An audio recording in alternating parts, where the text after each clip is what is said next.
Welcome to the MoxStars podcast. I am Menace, one of your hosts, and I'm here with Flash. What's up? What is up, indeed, dude? How are you? Doing great. Yes, I'm doing great. Do I sound like Max Headroom again this week? That digital stutter? No. That was okay. That was peak. We're not doing consecutive Lawnmower Man episodes. No. If you didn't know, this is the MoxStars podcast, the #1 podcast on the internet for Magic the Gathering, Dr. Pepper, and Don Cheadle. If you'd like to support the show, you can find us on YouTube, where you can like, subscribe, and ring that bell for more notifications. 509 subscribers. Become that 510th. Hit that thumbs up, subscribe, ring that bell. Oh yeah. You can also support us on all major podcasting platforms by giving us a 5-star review to make us look super duper cool. We're out there on pretty much everything. You can also find us on Patreon, where you can become an official Pepperhead. For $3 a month, have your name turned Dr. Pepper Red on the Discord server. Support the MoxStars podcast. You can also support us at the 2-liter tier, $10 a month. Like definitely Jeremy, Poolboy, Barry, UWP Quirt, and Aaron Becca. That gets you 2 free entries into each of our bi-weekly giveaways. We also have the Cherry Vanilla Pepperhead tier with 1 entry for $5 a month. And we also have Ravenlift hanging out in the MoxStars Dr. Pepper Lounge, soaking up the sun with Lola Bunny on the proverbial beach of life with a crisp bottle of Dr. Pepper and the Dr. Pepper French toast delivered by their lovely server, Donald Duck. I was on the edge of my seat waiting to see where you went with that. Who would show up to serve them the Dr. Pepper and Dr. Pepper French toast? And lo and behold, it was Donald Duck. Wait, no. Daffy! It was Daffy! Yeah. Yeah, that's why I was so surprised. Different IP. Different universes. Mixed IPs, man.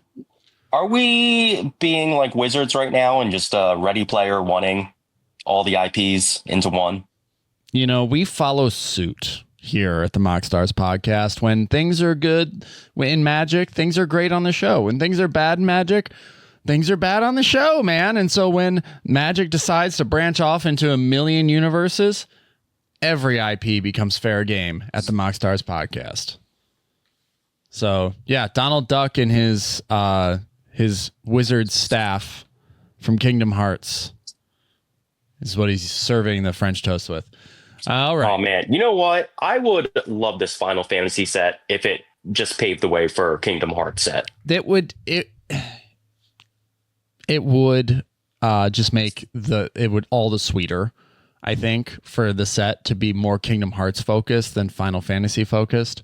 It would really help the medicine go down, I think. Yeah. Yep. Like the fact that it's such a serious set makes me a little uncomfortable. Give me a little Donald Duck and Goofy, please. All right. And just some deeply impenetrable lore. Yeah. Seriously, with Kairi, Riku, come on. We do have benefits. Kairi, Riku, all the rest. I can't remember the name. Now, when you say Kyrie, because we were talking about LeBron earlier, you're talking about Kyrie Irving, right? Yes. Yeah. Kyrie Irving on the Magic card is on its way. On this week's episode, we are, first, a question was asked this week, and Mark Rosewater decided to, stir the pot a little bit with his response. The question was something. What are you aiming to do with Universes Beyond? And on Mark Rosewater's blogatog, he had written, in return to Universes Beyond has made players want in-universe sets to feel more nostalgic, and they don't have to push as many boundaries.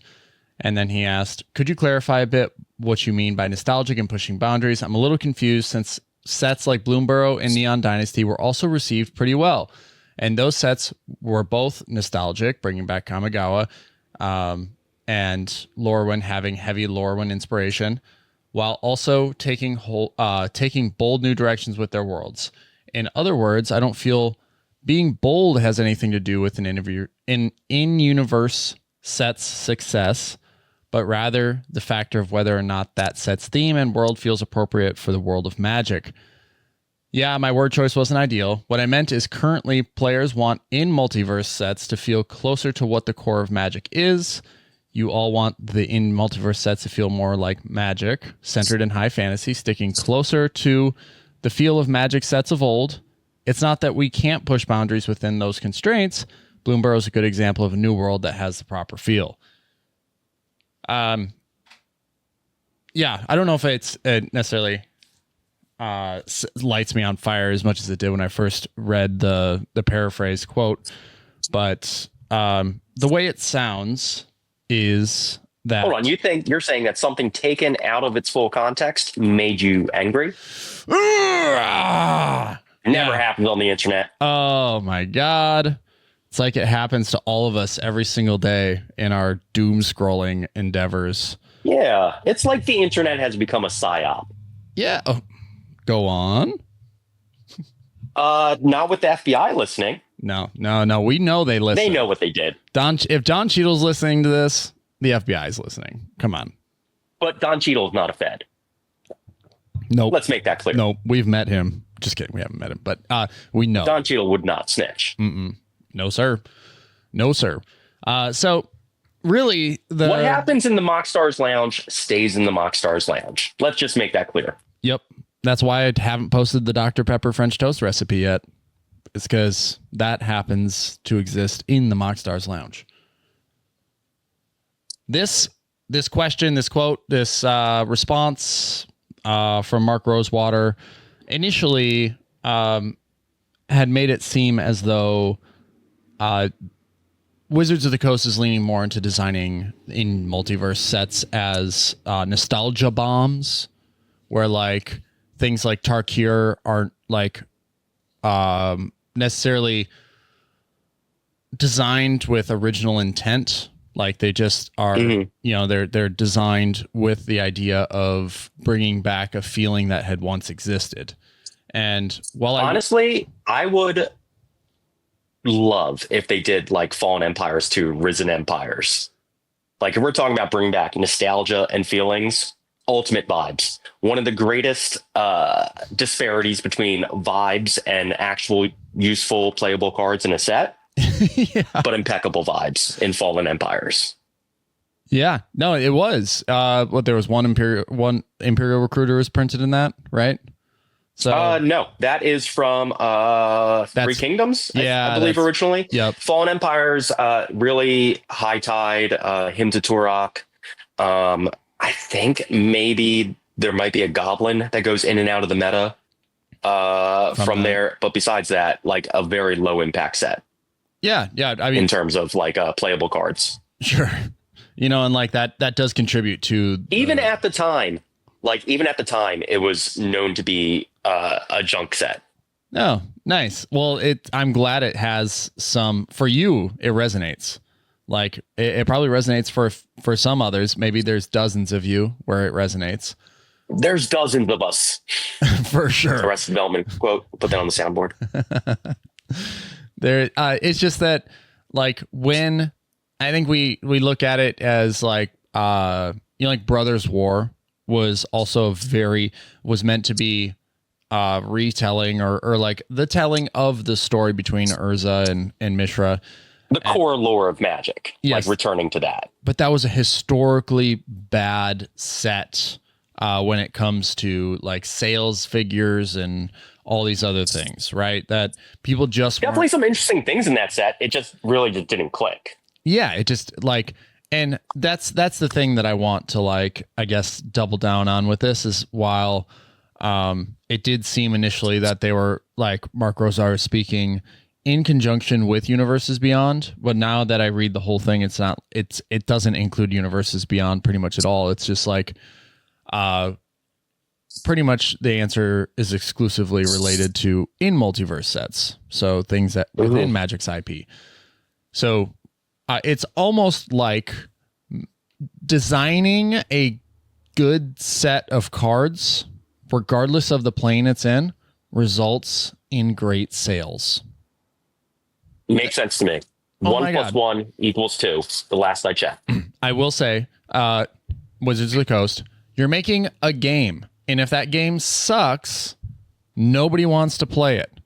But if you're making, like, it doesn't matter how many reskinnings or how many different prints there are of the Mythic Chase card or whatever, like, those things just, if it's proven anything, those things don't sell the sets. Right? Like with Brothers War being historically bad or with sales and everything like that, it's like in the hat sets being even worse, right? No one cares for serialized cards. It's a bonus. It's like in the restaurant industry. I offer a prime rib on the menu. I also offer a French dip, where after the prime rib is like sat for a full service, we slice it so that we can use it for French dips later on. Right? The French. Now, in this scenario, is Mana Vault a French dip? It can be. It can be, because I'm not trying to sell the prime rib. I'm trying to sell the French dip. I like the prime rib sale is a bonus, right? That a lot of people don't even care about when they look at the menu. They go, oh, French dip that is reasonably priced. Sweet. I'll buy that. Oh, it's made with prime rib. Let's go. Right? That actually generates sales. The prime rib does not. So it's a bonus sale that makes up for my food cost, like when it does happen.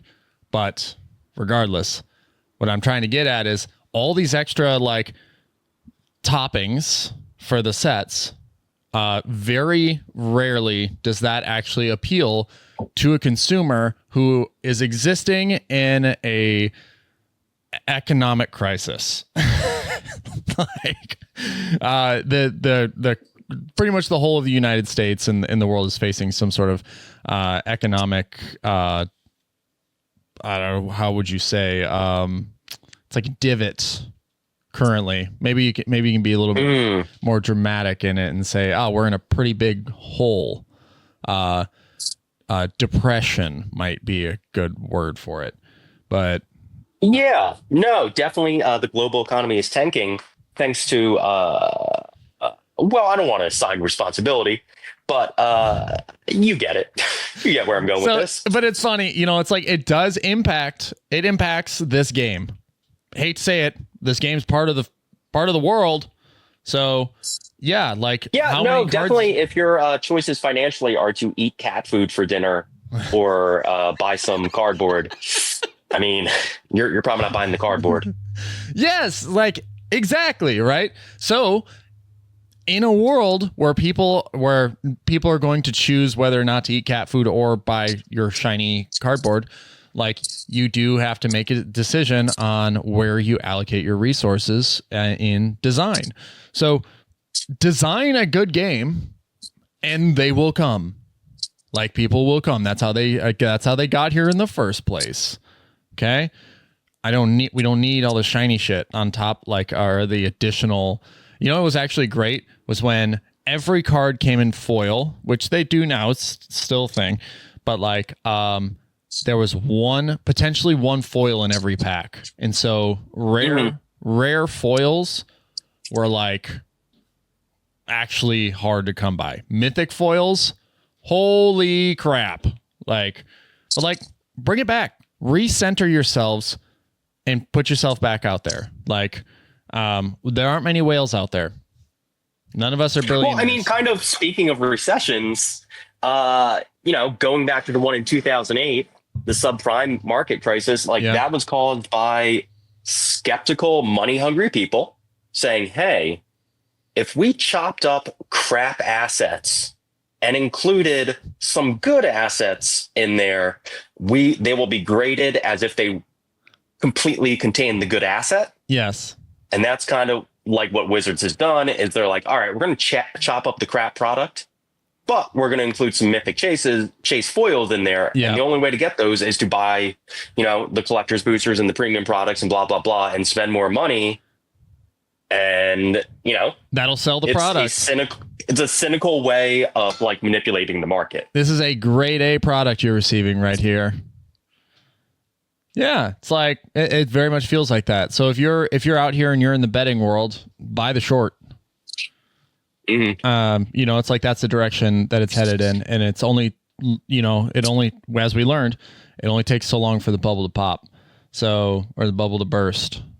Yeah, not to say that that's what we extrapolated from this exact quote, but it's a related conversation. Yes.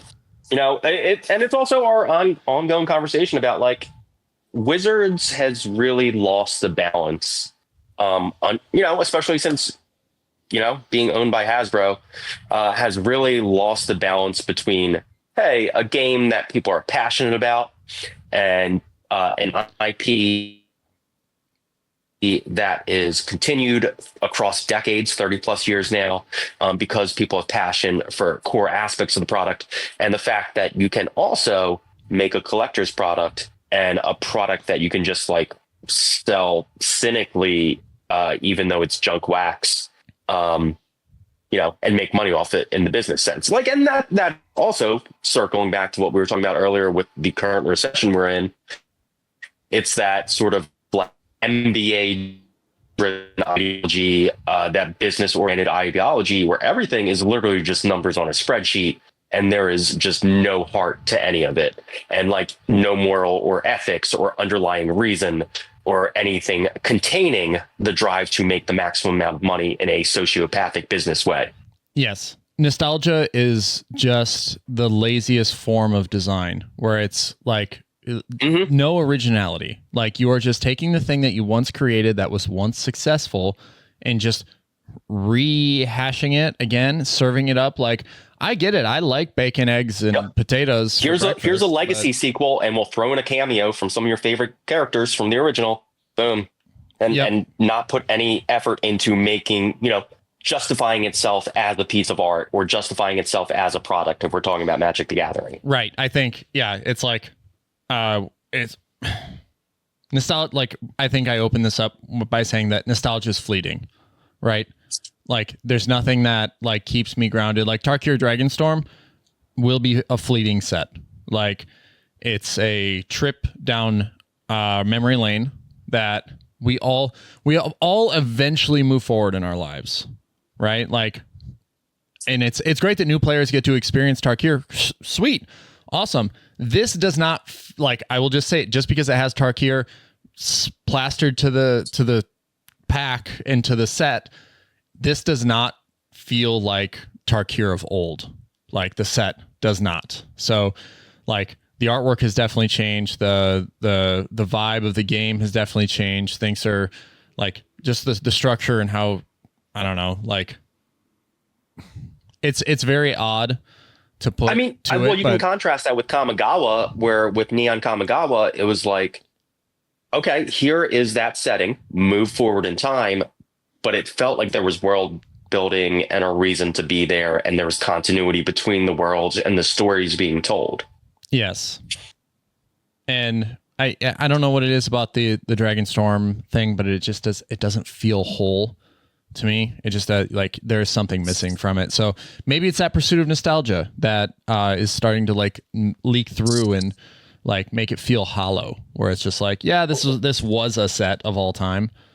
And like so far the sales have been great for Wizards of the Coast. They've already met pretty much the same exact sales numbers that Bloomburrow is at now in such a short amount of time.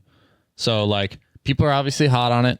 Not a lot of people are going to agree with my opinion that the set doesn't feel right, but it's like, I'm glad y'all are having fun with it. Is that justified by the product, by the design, by the playability, or is it pure nostalgia bubble?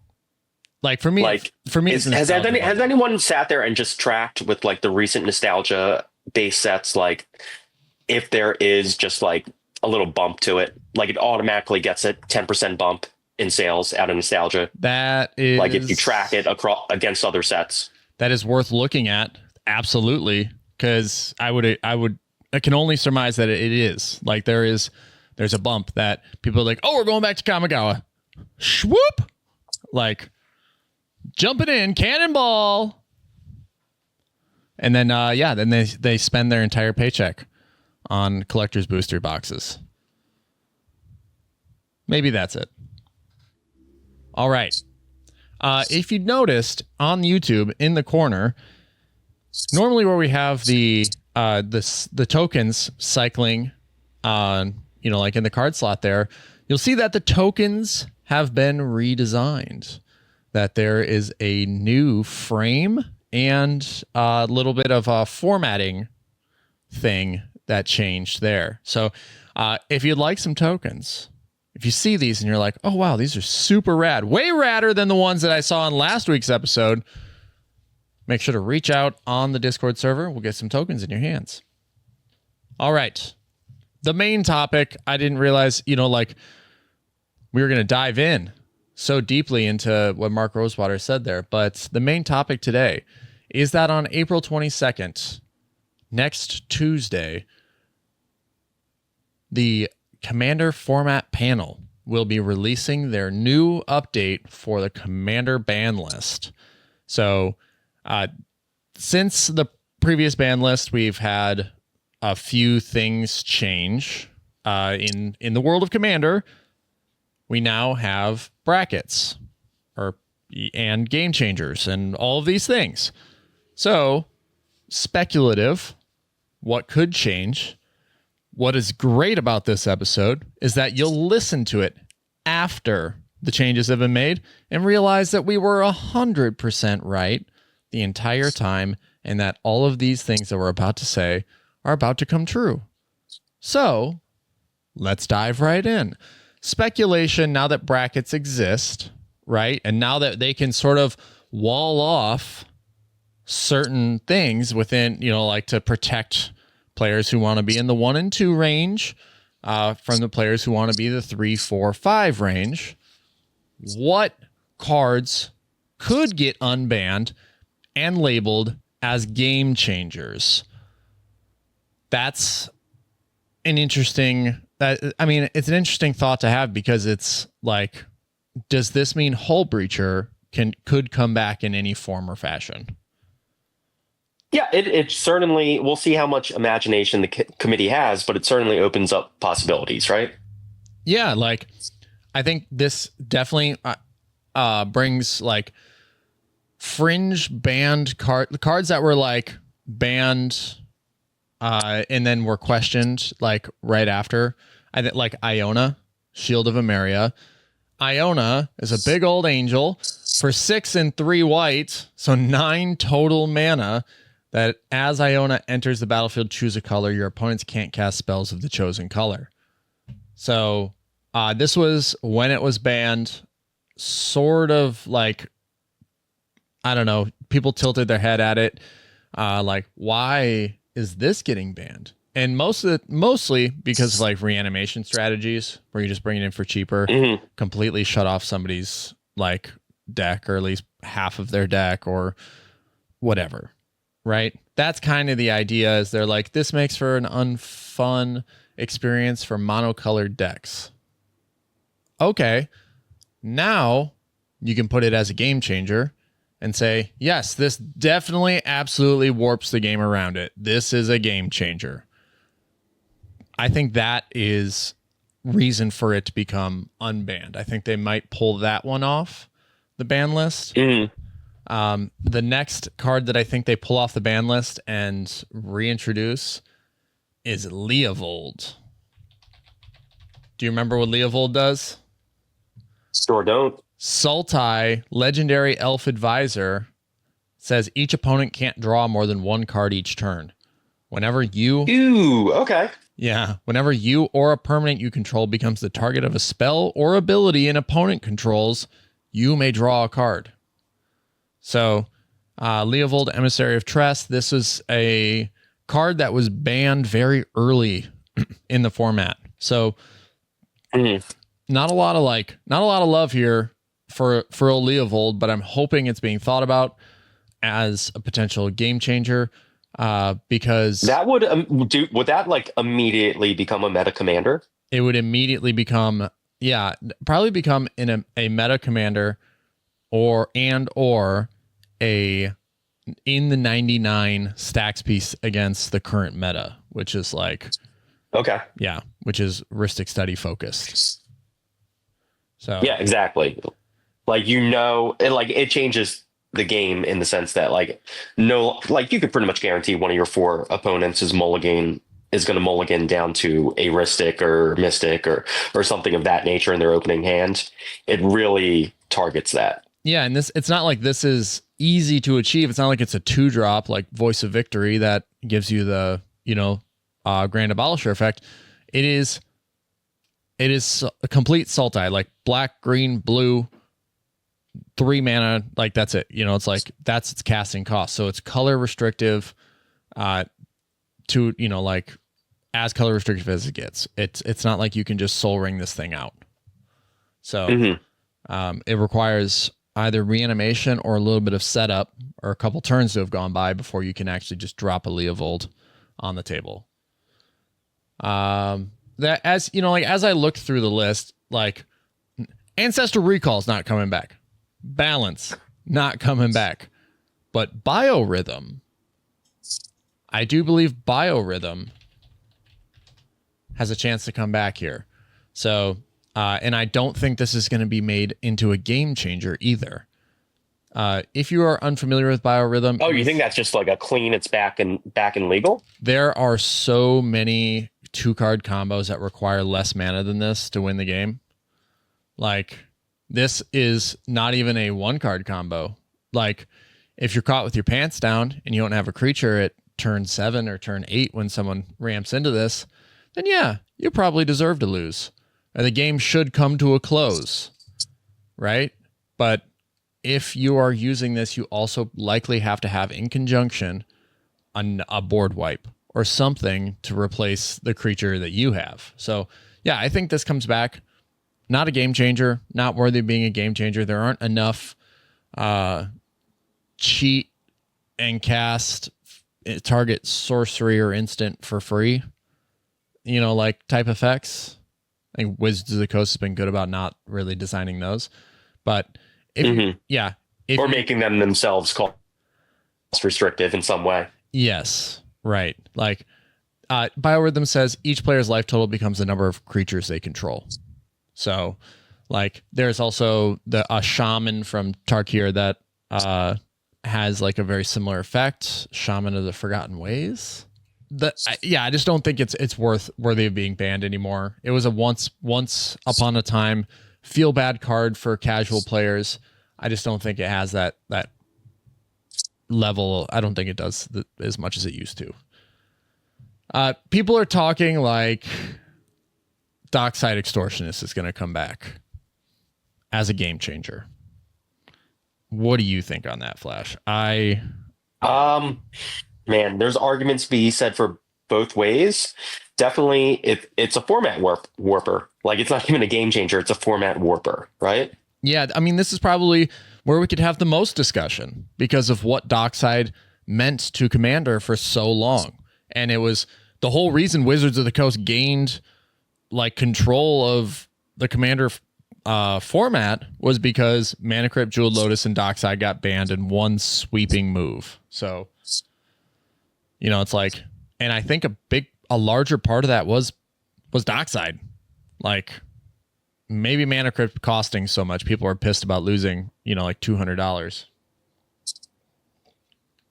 No, I mean, timing wise, it's hard to not be cynical and say, well, Magic loves to reprint mana. Now they're going to ban it. Yeah. Useless card. No, I mean, it's like Dockside. Okay, so let's, we have to rewind and include sort of like the conversation that we had with Atlas as well included in this. The current problem in cEDH is that there really aren't any ways to consistently punish board state development and jam wins early. Dockside did both, comboed off, Emil, Teamer Sabertooth, bunch of clones, bunch of bounce effects once existed in the format that no longer do. Like, it allowed for a lot of explosive potential out of nowhere for 2 mana. So, and the crazy part is that we're considering bringing back one of the most poorly designed cards in all of Magic because our I guess explosive potential was taken away. Like, and having it be put down as a game changer, I think it's more than a game changer. Like, I think it does more than any other card on the game changer list. It's just release another one. Give us a differently costed Dockside. Make a fixed version of it. Yes. Like, when it enters, add the mana to your pool. I don't know. Something like that. Something that doesn't create treasures. Or make it, and then make it 4 mana instead of 2. So it's harder to get out, harder to make it happen. Or you lose 1 life every time it enters. Yeah. Something to like make it. Yeah, you lose 1 life for each treasure it creates. Boom. Yeah, there you go. Good luck playing that. It would still get played. But yeah. Yeah, I mean, you just Angel's Grace goes in there. Yes, yeah, your life total can't change. Or if it were to go 1 or lower. Yeah. All right, so Dockside, could it come back as a game changer? That's I think another part of the argument is, and this goes along with Mana Crypt and Jeweled Lotus, is that these could be brought back as game changers because it also allows Wizards of the Coast to print high-profile cards to create greater sales in the future. That's what all of this, any of this, all of these changes, once the change happens, will be it's probably happening already at Wizards of the Coast. Like, hey, we're going to unban, I don't know, Gifts Ungiven, right? We're going to unban Gifts Ungiven. And they're like, sweet, we'll put it in the set that drops next January. And it's like, yep, squeeze it right in there. It becomes a bonus card, a special guest card. And then the sales for that set would increase because the demand for that card, since it hasn't been printed in forever, is now, has been. Yeah, no, I mean, exactly. Wizards taking control of the Commander format kind of allows for that sort of cynical aspect to it. Yeah. Where they're just going to do things for business reasons rather than format reasons. Whereas the old rules committee, it was purely format driven. And the drawback was that both competitive Magic and casual Magic shared the same rule set. Yeah. So I think the new advisory committee solves that problem, but it creates the additional problem of now there's a lot more business oriented aspects to the decision making rather than being purely format driven. Yeah, and gameplay driven. And like, this is like Braid's Cabal Minion was an old combo deck that people have like wanted back in the format for a long time. It was just reprinted in Modern Horizons 2. But at the beginning of each player's upkeep, that player sacrifices an artifact, creature, or land. So it's definitely like very punishing to Dark Ritual or, like bring this out early. I've seen Braids unbanned, or like an unbanned Braids I've seen come out on turn 1 before, and then it just completely locks the game in their favor, and then you get punched by a 2/2 until you die. Like, it's very much a punishing card. Like there's talk of that coming off since it did see the reprint in Modern Horizons 2.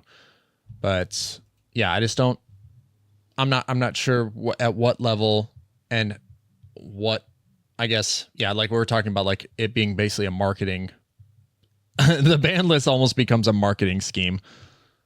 Yeah, no. And it will. Not to sound cynical. Yeah, no, it is ultimately an aspect of what it's going to be. Right. And so you have to speculate, what could possibly come back that wouldn't destroy the balance of the format, and then also contribute to interactive gameplay, where I don't think that, like, I think that Dockside gives cEDH a way to push through the current stalemate that exists on the board. Like, but I don't think like bringing Mana Crypt and Jeweled Lotus back is really like a necessary thing. The only reason that they would do that, in my opinion, is so that they could reprint and sell those in the future. Like, yeah. Oh, absolutely. I mean, Jeweled Lotus exists to sell product. Yes. Yeah. Specifically. Yeah, that's funny. Yes, that's exactly the reason it was designed. There are other cards on here that people would love to see unbanned, like Golos. Golos is one that I could see, like we have Kinnan. Kinnan does the same thing, but better, in a way. And then Grizzlebrand is something that people would love to see unbanned. It's gotten a lot of reprints lately, but that card just can't come back. There's no way. It's that.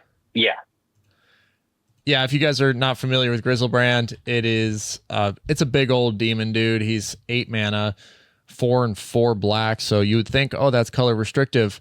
One reanimation spell will tell you otherwise, because it's 7/7 flying lifelink that pay 7 life, draw 7 cards. And the problem is the card draw. It draws you 7 cards in a format where you can draw 7 cards for 7 life, and you start with 40 life. Yeah. Yep. This is just a card that was designed at a different time, and they didn't really see the impact it was going to have. So yeah, in a 40 life format, way too good. Well, I will say, in standard, when Grizzlebrand was standard legal, it was also a problem. Yes. Oh yeah. Like on Arena, it's a brawl card. Like you can play it in brawl. Oh, I didn't know that. Yeah. I didn't know it was brawl legal. Yeah, it is disgusting when it happens. So, like, Grizzlebrand seems like one of those cards where, like, if you create a new format in Magic, it's the automatic first wave ban list. Yeah. So it is wild to me that it's a that it's a brawl card. Yeah, it's kind of gross. The other card that people are speculating, it doesn't really require a reanimation spell to bring it back, but it does require 15 colorless mana. Emrakul, the Aeon's Torn. Okay. Spicy. Yeah. 15/15 can't be countered. When you cast a spell, take an extra turn after this one. Flying, protection from spells that are 1 or more colors. Annihilator 6. So it's almost as if it had haste. That's the problem. When Emrakul, the Aeon's Torn, is put into a graveyard from anywhere, its owner shuffles their graveyard into their library. I think this would pull the other Shuffle Titans out of rotation, put this one right in. It just has the upside of giving you extra turns, infinite extra turns, likely if you're able to cycle or create infinite mana. So, yeah, this is another one. I don't think it's as much of a problem as it once was when the format was slower and we had less things to deal with this. But I would imagine that they could bring this one off, and it wouldn't be a huge problem. It'd be, if you make it a game changer, it's not a huge problem. But yeah, for sure. I mean, I think you look at the text on that card and you're like, this will change the game. Yeah. Even in a vacuum, knowing nothing else, being like, wow, that seems like that will change the game. Hey, if you're all listening to this episode, to this show, the MoxStars podcast, the #1 podcast on the internet for Magic the Gathering, Dr. Pepper and Don Cheadle, you would know that we talk about Magic and Commander in a competitive way. So, if you're part of the casual crowd, I'm sorry. The game has to end at some point. Like, It just has to end. And if someone has generated 15 mana and you've only generated 4, I'm sorry, but that game should end and you should restart. Like, if this is what does that, resets it and everyone picks up and goes, no hard feelings. Let's do it again. I will be prepared for this the next time. Like, that is the logical, like, right, deductive reasoning. Yeah, it's a fair card. Yeah. It is fairly powered for its mana cost. Sure, there are ways for people to be able to, like, probably cast it without paying its mana cost. I'm sure there are, right? But it's telegraphed, like, to a certain point where it's like, oh, you have an enchantment on the field that says you can cast whatever the hell you want without paying its mana cost. Omniscience, whatever. Sweet. I'm aware of that. I'm aware that this is a possibility now. Let's stop this from happening. I don't know, something like that, right? Anyway, Emrakul could come back as a game changer. I don't think it would break things. Let's see. Yeah, we already talked. Jeweled Lotus can't come back. Caracas cannot come back. All the Moxes, bring those back, baby. I think the next thing would probably be Paradox Engine. This was, like, I don't know if this one can come back. Whenever you cast a spell, untap all non-land permanents you control. It's a 5-mana legendary artifact. I don't know. I don't know about this one. Maybe not. Let's just skip that one. We're skipping it. Go away. All right, Primeval Titan. This is a game changer, to say the least. I think that this is you just take your hands off. You do not even look at this as a potential unbanning. It is so stupid good. Like, Primetime, Primeval Titan. If you are not familiar with Primeval Titan, it's a 6-mana giant, 6/6, part of the Titan cycle with Sun Titan and all those other things that we see in every single commander deck. Whenever Primetime enters the battlefield or attacks, you may search your library for up to 2 land cards, any land cards, and put them onto the battlefield tapped. Then shuffle your library. Now, this doesn't seem like, 2 lands when it enters. That's what I get. Okay, cool. What do you grab with those? What do you grab with that, huh? I mean, it just grabs Gaia's Cradle. You can also do the Dark Depths combos. Like, in a casual commander game, it's just too much. Even in cEDH, as soon as this gets unbanned, it becomes a build-around card. I think, like, almost immediately. It goes into every Kinnan deck. It goes into, I don't know, just so many different things right away. I think it becomes mono green. It just becomes a staple in green. Like, it's not that hard. It's not that hard to get to 6 mana anymore. And that can happen as soon as, like, turn 3, I'd say, in an average cEDH game, is like someone's going to have 6 mana on turn 3. So, I mean, I would say Primetime gets unbanned, Kinnan becomes the number 1 deck. Yeah, it would immediately become part of that shell. This is one of those cards that, while it might seem like a fun idea initially, you would the week after the first commander night, you go back after they unban this, you're gonna have a bad time.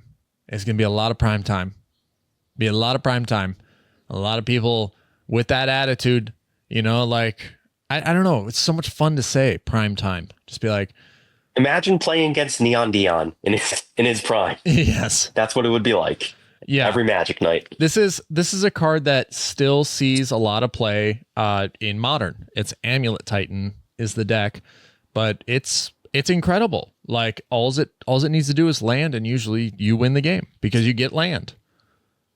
So yeah, this is the only format that it's banned in, but for good reason. The games usually last a few extra turns, and just getting if you get an attack trigger off this, it's disgusting. Like, it's too much. The value has exceeded. Like, it already exceeds its value just by grabbing 2 lands, usually Gaia's Cradle amongst them. So Yeah, Primetime, I'm sorry. You're banned. Not coming back. As far as other cards go, there's been some speculation that something like Sundering Titan could come back.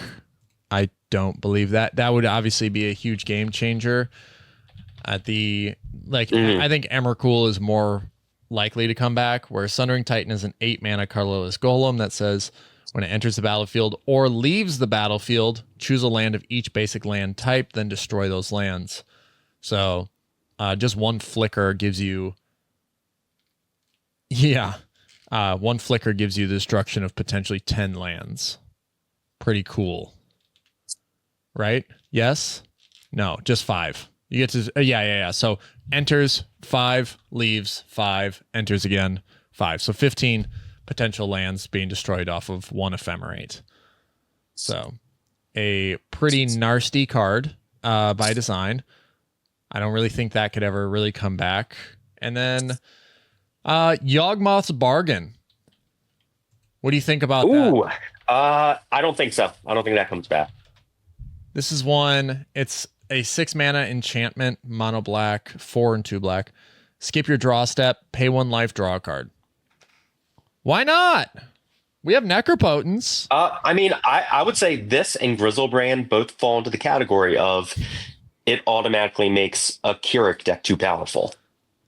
Oh, man. As well as other reasons, but... Yeah, Villas would get crazy with this, too. You know, like... Yawgmoth's Bargain... I think it's banned. It's only illegal in one format, and that's Vintage. You know, Also, I believe one of JD Vance's favorite cards. Oh no, we can't do that. Can't do that. Can't unban that. Keep it banned for that reason alone. Well, with everything that is banned in Commander, what do you think should come back? Leave us a comment on the YouTube video down below. If you think Shahrazad should come back, let us know. What a chaotic choice. Yes. Or Chaos Orb. One of those things. Tear up your cards, throw them in the air, see what they land on, destroy those permanents. Any final thoughts on this, Flash? Like any speculation over there? I think they're going to make everything Silver Border legal. I would love that. I would love to be able to play the Hydra Doodle as a legal card in Commander. Well, this has been the MoxStars podcast, the #1 podcast on the internet for Magic the Gathering, Dr. Pepper, and Don Cheadle, and Space Jam 2, and Vin Diesel. This is, I think we can confidently say that too. We also have the coolest hats in the world as part of our MoxStars Dr. Pepper Lounge access. So make sure you sign up for that. Get some sweet ass hats. If you'd like to support the show, you can find us on YouTube, where you can like, subscribe, and ring that bell for more notifications. Support the show. 509 subscribers at the time of this recording. The Teyam Luminous Enigma video was just as popular as I thought it'd be. It was a lot of fun. That deck is always popping off, always evolving. So if you haven't seen that episode, make sure you cycle back, check that out. I don't think Teyam has evolved. No. Keyword ability. Oh, no. Oh. Nope. It would be good. It'd be even better than it is now. If it had evolve. It'd be crazy. Yeah, it would put counters on it. It would put counters on itself. You'd love to see it. You can also support us via Patreon by becoming an official Pepperhead.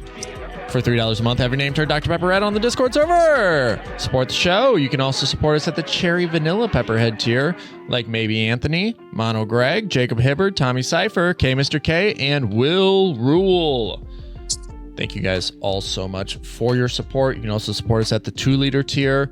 Get 2 entries into each of our bi-weekly giveaways, and support us at the MoxStars Dr. Pepper Lounge tier, like Revenlift. Get 3 entries and a free hat every single month. All right. What you got going on the rest of the day, Flash? I have a pop-up later. Sweet. If you're in the Philadelphia area, make sure you go check out Flash's pop-up Oh, it will have already happened by the time this episode publishes. But they're happening regularly, correct? Yeah, I guess so. Whatever. Yeah, go find him. You don't know what his real name is. Go find him. You can find me. He does the greatest Shokupan. Yeah, right. There we go. Yeah. The greatest Shokupan on Earth. Yes. That old movie. All right, we're out of here. Peace. Bye.